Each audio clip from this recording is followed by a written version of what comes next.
Hello students, आज हम अपने डी पॉलीगैनाक फार्मूला के कुछ और एग्जांपल्स करते हैं। डी पॉलीगैनाक फार्मूला आपने किया था, क्या होता है? Highest power of prime P in n factorial is equals to summation n over P i greatest integer i is equal to 1 to infinity. ठीक है, तो आपने इस टाइप के एग्जांपल्स किए थे। सिंपल आपने प्राइम वाले भी किए थे। अगर प्राइम का स्क्वायर आ जाए, क्यूब आ जाए, तो जितना आपके पास p की पावर होगी उतना ग्रेटेस्ट इंटीजर निकालने के बाद उसको डिवाइड कर देंगे अगेन। अब आपके पास नेक्स्ट एग्जाम्पल है, आपको फाइंड करनी है highest power of 6 in 500 factorial.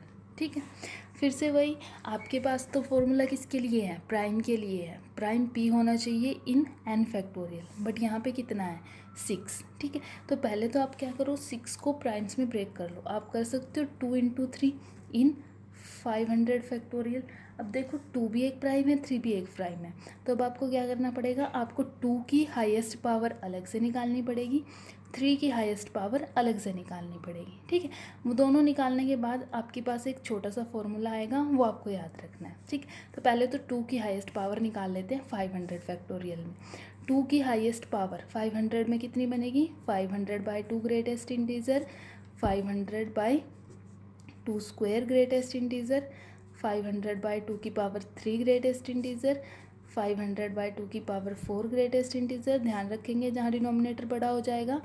500 by 2 की power 5 greatest integer, then 500 by 2 की पावर 6, 500 बाई 2 की पावर 7, 500 बाई 2 की पावर 8 एंड 500 बाई 2 की पावर 9। जैसे ही 2 की पावर 9 करोगे, डिनोमिनेटर बड़ा हो जाएगा और यहाँ से ग्रेटेस्ट इंटीजर आपका 0 बनना शुरू हो जाएगा। तो इससे आगे हम नहीं लेंगे, यहीं पे रुक जाएंगे। तो 1 बाय 1 पहले इनके ग्रेटेस्ट इंटीजर निकाल लेते हैं। जब 500 को आप 2 से डिवाइड करोगे तो आपके पास कितना आएगा? 250। 250 तो एग्जैक्ट इंटीजर है, तो उसका ग्रेटेस्ट इंटीजर 250 ही बनेगा। 500 को 4 से डिवाइड करोगे तो आपके पास कितना आ जाएगा? 125। 500 को 8 से डिवाइड करोगे, ग्रेटेस्ट इंटीजर 62।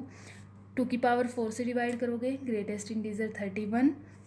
2 की पावर 5 से डिवाइड करोगे, ग्रेटेस्ट इंटीजर 15। 2 की पावर 6 से डिवाइड करोगे, ग्रेटेस्ट इंटीजर 7। 2 की पावर 7 से डिवाइड करोगे, ग्रेटेस्ट इंटीजर आपके पास कितना आ जाएगा? 3। 2 की पावर 8 से डिवाइड करोगे, ग्रेटेस्ट इंटीजर 1 एंड उसके आगे आपके पास 0। सारे को ऐड कर दोगे तो आपके पास कितना आ गया? 494। आपके पास 2 की हाईएस्ट पावर आ गई 500 में। अभी हमें 3 की भी निकालनी है, तो 3 की हाईएस्ट पावर निकाल लो 500 में। 3 की हाईएस्ट पावर 500 में क्या हो जाएगी? 500 बाई 3, 500 बाई 3 स्क्वायर, 500 बाई 3 की पावर 3, 500 बाई 3 की पावर 4, 3 पावर 4 81। ठीक है, 500 बाई 3 की पावर 5 243, 500 बाई 3 की पावर 6। ठीक है, जैसे 3 की पावर 6 करोगे तो आपके पास क्या हो जाएगा? 500 से बड़ी हो जाएगी, तो इसी यहीं से आपका ग्रेटेस्ट इंटीजर 0 बनना शुरू हो जाएगा। तो यहाँ से इनको सॉल्व कर लेंगे। 500 को 3 से डिवाइड करोगे तो ग्रेटेस्ट इंटीजर क्या आ जाएगा? 166 आ जाएगा। 9 से डिवाइड करोगे, ग्रेटेस्ट इंटीजर 55। यहाँ पे 27 से करोगे तो ग्रेटेस्ट इंटीजर आपके पास 18। यहाँ पे आप 81 से करोगे तो ग्रेटेस्ट इंटीजर 6। 243 से करोगे तो ग्रेटेस्ट इंटीजर 2 एंड नेक्स्ट 0। तो आपके पास सम करोगे तो आपके पास सम कितना आ जाएगा?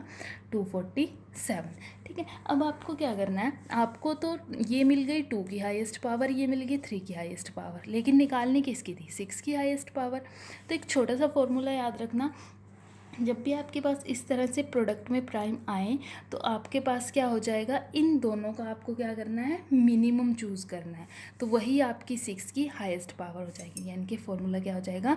Highest power of 6 in 500 factorial कितना हो जाएगा? मिनिमम हो जाएगा दोनों की हाईएस्ट पावर का।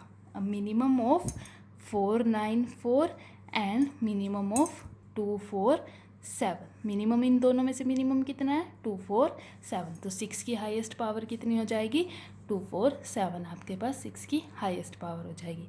अगर यहाँ 3 प्राइम्स होते, 3 प्राइम होते तो आप तीनों का मिनिमम देखते, 4 प्राइम होते तो आप चारों का मिनिमम देखते, ठीक है। तो ये टर्म भी आपको याद रखनी है कि अगर आपको प्राइम्स में ब्रेक करना है तो आपको उनका मिनिमम चेक करना होगा, ठीक है। ऐसे ही आपके पास नेक्स्ट एग्जाम्पल है। नेक्स्ट एग्जाम्पल हम बुक में से कहते हैं find the highest power of 180 in 102 factorial. अब देखो 180 की आप प्राइम फैक्टराइजेशन करोगे क्या बनेगा 2 square 3 square 5 raise to power 1। अब अगर आप यहाँ से देखो तो यहाँ पे आपके दोनों टर्म्स यूज़ होंगी। एक जो आपने इससे पहले वाली वीडियो में करा था 9 के निकाले थे 3 स्क्वायर, ठीक है, उसमें आपने क्या किया था पहले 3 के निकालते हैं, जितने 3 के आते हैं उसको 2 से डिवाइड करके उसका ग्रेटेस्ट निकालते हैं, ठीक है। तो आपको यहाँ पे दोनों स्टेप करने पड़ेंगे। एक बारी तो आपको यहाँ पे 2 का निकाल के फिर उसके स्क्वायर का निकालना है, फिर उसके बाद आपको क्योंकि 3 प्राइम्स की प्रोडक्ट है तो उनका मिनिमम भी लेना है। तो पहले तो 1 बाय 1 करते हैं, पहले 2 की निकालते हैं हाईएस्ट पावर 102 में। 2 की हाईएस्ट पावर निकालेंगे 102 में तो ये आपके पास 2 की पावर 7 पे जाके 0 बन जाएगा, आगे नहीं लिखेंगे। तो ये आपके पास सबका सम कर दिया तो कितना बन गया 98, यानी कि हाईएस्ट पावर ऑफ 2 कितनी आई 98 आई। तो 2 स्क्वायर की निकालने के लिए क्या करेंगे 98 को 2 से डिवाइड करेंगे और उसका ग्रेटेस्ट इंटीजर देखेंगे। तो 98 को हम 2 से डिवाइड कर देंगे तो आपका ग्रेटेस्ट इंटीजर कितना आ गया 49। तो ये तो हो गया 2 स्क्वायर के लिए। अब चलते हैं 3 स्क्वायर पे। 3 स्क्वायर से पहले 3 का निकालते हैं। 3 का निकालेंगे the highest power of 3 in 102, solve कर ली कितनी आई 49।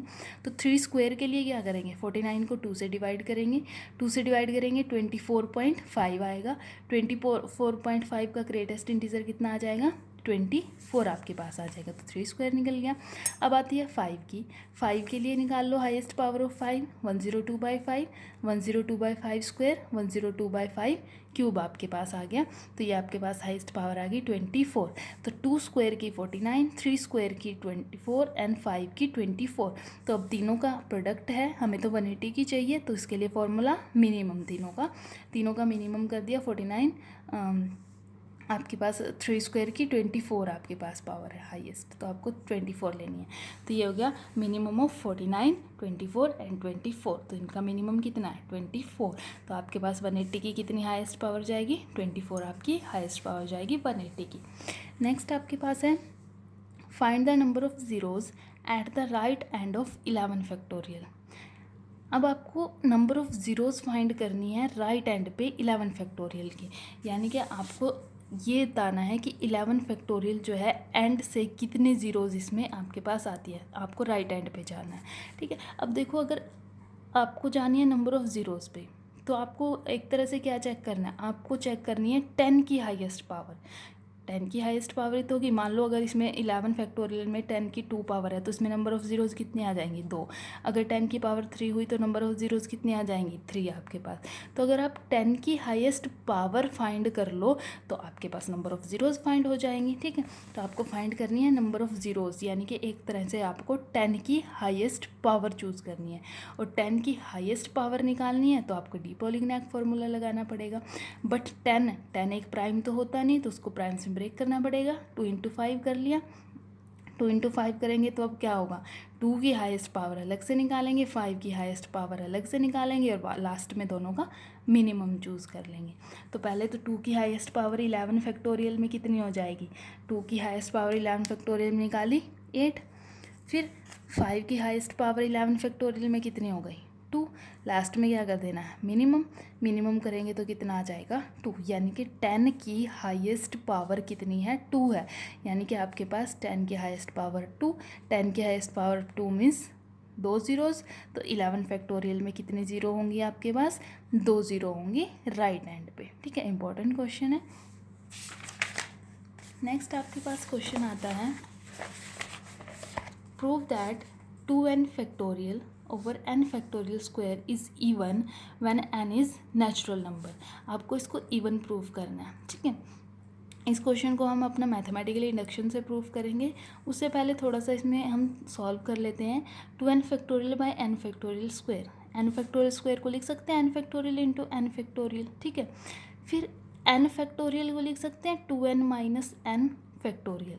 तो ये क्या बन गया, ये बन गया n factorial r factorial n minus r factorial, that is NCR का फॉर्मूला बन गया, वेर n का काम करेगा 2n एंड r का काम कर रहा है n, तो ये बन गया 2nCn NCR फॉर्मूला। ठीक है, और हमें पता है कि बाइनोमियल कोएफिशिएंट्स जो होते हैं वो हमेशा इंटीजर होते हैं, तो आपके पास ये भी क्या बनेगा, हमेशा एक इंटीजर बनेगा। अब इंटीजर तो बनेगा, आपको प्रूफ करना है कि ये इवन है। इवन के लिए मैंने क्या किया, मैंने इसको एक नाम दे दिया fn is equal to 10 factorial by n factorial square. अभी मैथमेटिकल इंडक्शन से प्रूव करते हैं। ठीक है, पहले तो हम 1 के लिए चेक करते हैं। जब अगर n को 1 करेंगे तो ये कितना हो जाएगा, 2/1 स्क्वायर दैट इज़ 2 तो एक इवन नंबर होता है, यानी कि रिजल्ट हमारा n इजक्वल टू 1 के लिए ट्रू है। अब सपोज़ करो जो रिज़ल्ट है वो n इजक्वल टू m के लिए ट्रू है, हम m+1 के लिए प्रूफ करेंगे। तो मैंने सपोज कर लिया result is true for n is equal to m, यानी कि fm is equal to 2m by m factorial का स्क्वायर एक इवन इंटीजर है। अगर ये एक इवन इंटीजर है तो वो 2 का मल्टीपल होगा। ठीक है, तो मैंने इसको ले लिया इज इक्वल्स टू 2k। हमें प्रूफ करना है रिजल्ट को n इजक्वल टू m+1 के लिए, तो यहाँ पे हम n की जगह m+1 कर देते हैं, तो ये बन गया 2m+1 फैक्टोरियल स्क्वायर। ठीक है, तो यहाँ से क्या हो गया 2m+2 factorial m+1 factorial square. यहाँ फैक्टोरियल सॉल्व करेंगे, ये हो जाएगा 2m+2 2m+1 2m फैक्टोरियल। यहाँ से फैक्टोरियल सॉल्व करेंगे, ये बन गया m+1 एंड m फैक्टोरियल, दोनों का स्क्वायर अलग अलग कर दिया। यहाँ से अब आपके पास क्या हो जाएगा, आपके पास ये बन गया 2m+2, आपके पास बना 2m+2 2m+1 and 2m factorial, और नीचे आपके पास है m+1 square and m factorial square. यहाँ से आप 2 कॉमन ले सकते हो, 2 कॉमन लेंगे बचेगा m+1, ये बचा 2m+1 और ये बचा 2m फैक्टोरियल। यहाँ से आपके पास है m+1 square m factorial square, एक m+1 पावर से एक m+1 कैंसिल, तो आपके पास बचा 2m+1 बाई m+1 और ये बचा 2m factorial by m factorial square. ठीक है, और ये आपके पास क्या है, जो गिवन फंक्शन था उसकी वैल्यू एट m, और इसके लिए आप इसको सपोज करके चले हो कि ये एक इवन इंटीजर है, तो it is a multiple of 2, तो यहाँ 2k पुट कर सकते हैं, तो ये हो जाएगा 2m+1 डॉट 2k, या फिर इसको आप लिख सकते हो 2 into 2m+1 into k, that is again it is a multiple of 2। तो जो आपके पास m+1 के कॉरस्पॉन्डिंग वैल्यू थी m+1, it is a multiple of 2, और अगर ये मल्टीपल ऑफ 2 है तो ये क्या हो गया, एक इवन इंटीजर हो गया। ठीक है, तो अगर ये इवन इंटीजर है, रिजल्ट आपका n इजक्वल टू 1 के लिए ट्रू था, m के लिए आपने सपोज किया और m+1 के लिए भी ट्रू आ गया, तो this result is true for all n belongs to natural number, but this implies the function 2n factorial upon n factorial square is even where n is natural number. It is the proof of this theorem. ठीक है, तो thank you.